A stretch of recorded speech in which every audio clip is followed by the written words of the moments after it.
Chers compatriotes, la célébration du 64e anniversaire de l'accession de notre pays à la souveraineté nationale m'offre l'occasion solennelle de souhaiter à toutes et à tous une très bonne fête.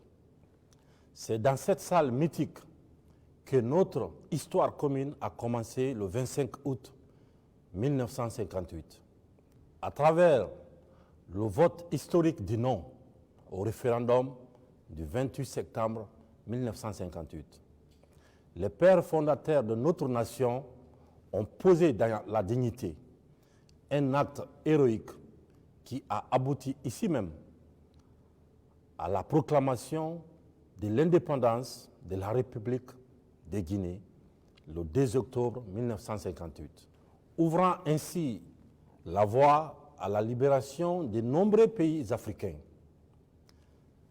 Ces hauts faits historiques, inédits pour l'époque, demeurent pour nous une source d'inspiration intarissable. Le courage et la détermination des femmes et des hommes qui nous ont libérés du joug colonial continuent aujourd'hui encore de guider nos pas et nos actions au service exclusif de notre bien-aimée patrie. Depuis cette date historique et en dépit de nos manquements structurels, de nos divergences sociopolitiques, de nos ambitions pour notre pays, nous avons tenu à garder le cap.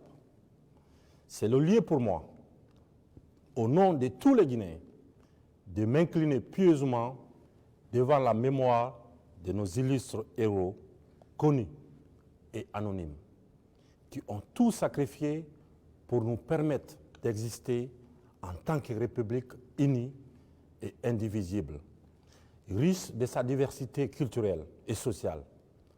Nous ne trahirons jamais cet idéal qui nous a été légué. Guinéennes, Guinéens, chers compatriotes, comme vous le savez, la situation qui prévalait en Guinée avant le 5 septembre 2021 était devenue insupportable pour l'ensemble des populations. La situation de notre pays était caractérisée par la corruption généralisée, la dilapidation des deniers publics, la politisation des services publics, le laisser-aller dans l'administration, la baisse du niveau des systèmes éducatifs et sanitaires, une pauvreté endémique, l'accaparement des richesses par une minorité d'individus, ainsi que le communautarisme exacerbé. Des mots qui ont fini par vider notre nation de toutes ses substances créatrices, d'où la rectification institutionnelle en cours. Durant les 12 derniers mois, mon gouvernement et le Comité national du Rassemblement pour le développement, CNRD, ont ouvert de vastes sentiers dans de nombreux domaines de la vie de la nation qui ont non seulement permis de jeter les bases solides d'un progrès socio-économique durable de la Guinée, mais aussi et surtout restaurer et renforcer l'autorité de l'État, tout en consolidant l'unité nationale. Face à l'immensité des défis à relever pour parvenir à reconstruire un État viable, j'ai entrepris de vastes réformes dont les fruits sont déjà visibles partout. Mais loin de se murer dans un triomphalisme rêveur, j'ai instruit le Premier ministre, chef du gouvernement, de conduire à terme les actions déjà engagées en surmontant tous les obstacles existants, en vue d'offrir à nos populations le bonheur qu'elles méritent après 64 ans d'indépendance. La fête anniversaire de l'indépendance de notre pays coïncide cette année avec la consolidation des acquis et des résultats obtenus grâce au concours de tous. Depuis la rectification institutionnelle intervenue le 5 septembre 2021, je place ainsi les célébrations de cette fête nationale sous le signe du renouveau, de la réconciliation, de la justice et du pardon pour une Guinée résolument tournée vers son avenir. Nous savons d'où nous venons et nous savons où nous allons. En prenant leurs responsabilités, le 5 septembre 2021, les forces de défense et de sécurité regroupées au sein du CNRD ont répondu aux aspirations légitimes du peuple de Guinée. La survie de notre nation était à ce prix. Je l'ai déjà dit, l'intérêt de la Guinée est au-dessus des ambitions personnelles et individuelles. Guinéennes et Guinéens, chers compatriotes, je voudrais de nouveau rassurer nos compatriotes et les amis de la Guinée que les forces de défense et de sécurité et l'ensemble des membres du gouvernement n'ont aucune intention de confisquer le pouvoir. Ils sont plutôt déterminés à œuvrer pour un retour à l'ordre constitutionnel tout en évitant les erreurs du passé. Car l'histoire de notre pays nous enseigne qu'une transition bâclée débouche inévitablement sur une nouvelle transition. Notre rôle est de mettre fin définitivement à ces cycles sans fin à travers les garde-fous nécessaires qui passent par la mise en place d'institutions solides, défiant l'espace et le temps, et qui résistent à la tentation des hommes. En cette phase délicate de la vie de notre nation, propice à toutes sortes de convoitises, nous sollicitons la compréhension, l'accompagnement et l'appui de tous les amis de la Guinée pour la réussite de la transition de manière inclusive et apaisée à travers le dialogue et la concertation. À cet effet, notre main tendue pour un sursaut patriotique au-delà des clivages ethniques et politiques reste maintenue, afin de construire ensemble la Guinée de demain. Lorsqu'il s'agit de l'avenir de tous et du destin commun, les égos personnels doivent céder la place au bon sens qui commande à tout instant de privilégier l'intérêt général. Oui, je tends la main, une main ferme et fraternelle, sans arrière-pensée, afin de taire nos divergences passagères, pour faire face à l'immense chantier de refondation de notre pays. Nous le devons à nos enfants et aux générations futures. Le cadre de dialogue que j'ai institué doit servir de havre pour discuter, sans tabou, de toutes les questions d'intérêt national. Tous les sujets sont les bienvenus, dès lors que le consensus est la voie recherchée. Le peuple de Guinée ne demande qu'à disposer de lui-même. Je voudrais rappeler que les ambitions personnelles, les destins individuels et les aventures solitaires ne sont pas une voie à même de prospérer hors du consensus auquel le peuple de Guinée aspire. Chers compatriotes, je voudrais remercier tous nos compatriotes et amis de la Guinée, parfois anonymes, qui œuvrent inlassablement à la défense des intérêts de la Guinée. J'associe à ces remerciements les partenaires au développement, les investisseurs nationaux, étrangers et les ressortissants des pays amis vivant en Guinée pour leur participation active au développement socio-économique de notre pays.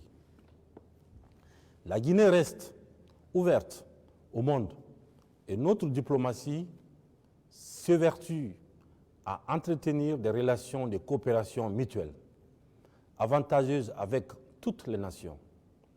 La Guinée a été le fer de lance d'intégration et de l'unité du continent africain. Elle continue de jouer son rôle dans cette direction. Guinéennes, Guinéens, chers compatriotes, en garantissant la stabilité du pays malgré un environnement sécuritaire régional tendu, l'armée guinéenne a démontré une nouvelle fois son sens élevé de patriotisme. C'est le moment de féliciter et d'encourager nos forces de défense et de sécurité pour la discipline, l'engagement dans la défense de l'intégrité territoriale, la protection des populations et de leurs biens, ainsi que leur participation aux missions de maintien de la paix à l'échelle régionale et internationale. Nous n'oublions pas, dans nos prières et nos pensées, les vaillants soldats de nos armées tombés sous le sang d'honneur en défendant la Guinée et les valeurs de liberté qu'elle incarne. Les sacrifices ultimes de nos martyrs pour que notre nation brille et continue sa marche victorieuse ne seront jamais vains. Guinéennes, Guinéens, chers compatriotes, lorsque j'ai prêté serment le 1er octobre 2021, conformément aux dispositions de la Charte de la transition, je me suis engagé devant la nation de m'employer de toutes mes forces pour honorer le peuple souverain de Guinée et de servir loyalement mon pays, en faisant appel à toutes les compétences pouvant être utiles à l'édification de notre maison commune. Je n'ai jamais changé. Chef de l'État, je comprends parfaitement les douleurs d'une jeune mère en train de donner la vie dans un centre de santé délabré et mal équipé de Balaki, parce que l'État a été absent pendant de nombreuses années. J'entends les plaintes d'un père de famille de Bokeh, confronté au coût élevé de la vie pour acheter les fournitures scolaires de ses enfants à la veille des ouvertures des classes, dans une région où les recherches minières n'ont pas souvent profité aux populations locales. Je vois dans les rues de Kaloum le désœuvrement des centaines de jeunes face au casse-tête du premier emploi, parce qu'il n'y a pas eu d'adéquation entre la formation et le marché du travail. Et une politique d'insertion sociale digne de nom.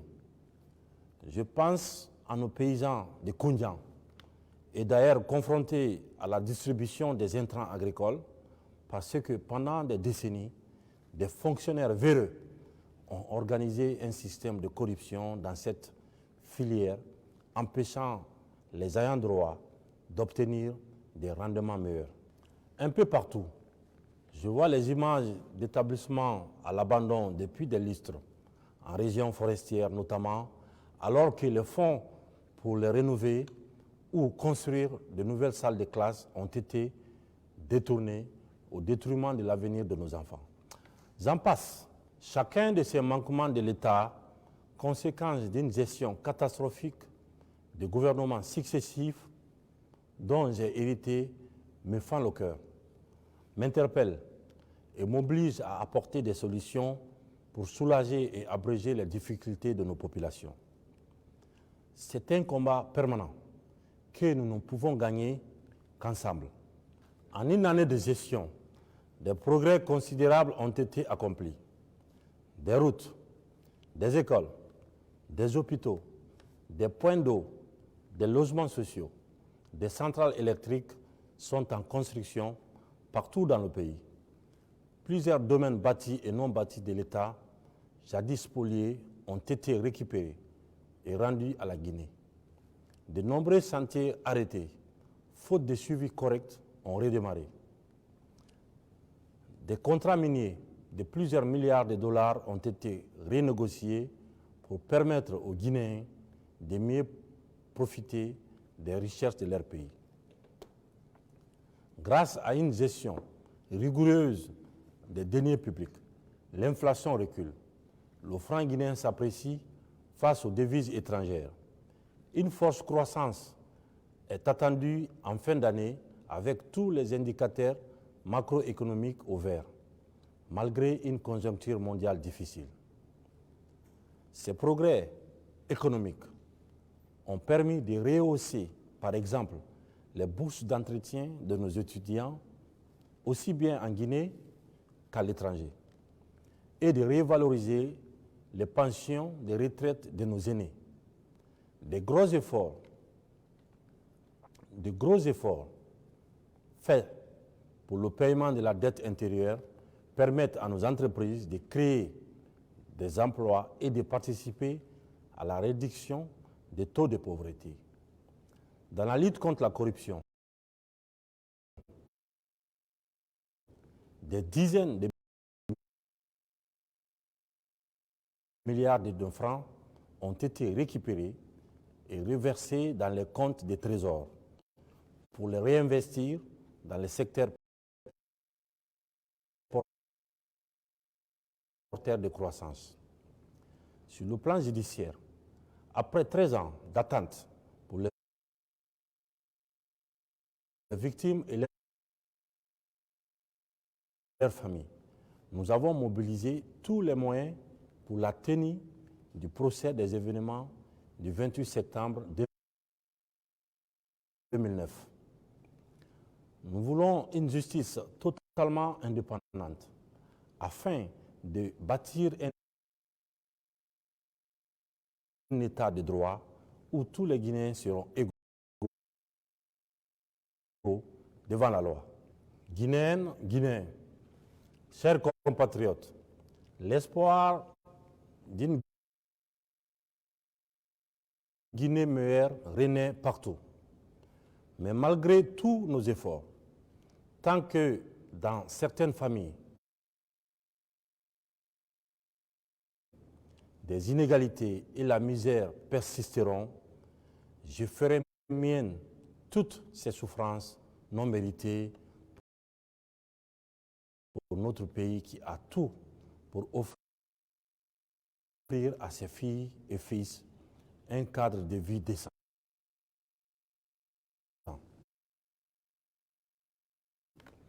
Ce cadre de vie rêvé est la raison d'être de mon gouvernement et celle du CNRD. Je suis conscient que pour arriver au développement harmonieux et équilibré de la Guinée, nous devons nous réconcilier avec notre histoire. Notre histoire commune, construire une communauté de destin basée sur la justice et le pardon au bénéfice de tous. Chers compatriotes, nous croyons profondément aux valeurs qui fondent notre pays. Il est de notre devoir de veiller à ce que le pacte républicain à construire au cours de cette transition converge avec la vision du peuple, tout en vous invitant à l'unité, au rassemblement, à la cohésion, à la vigilance et à la concorde nationale.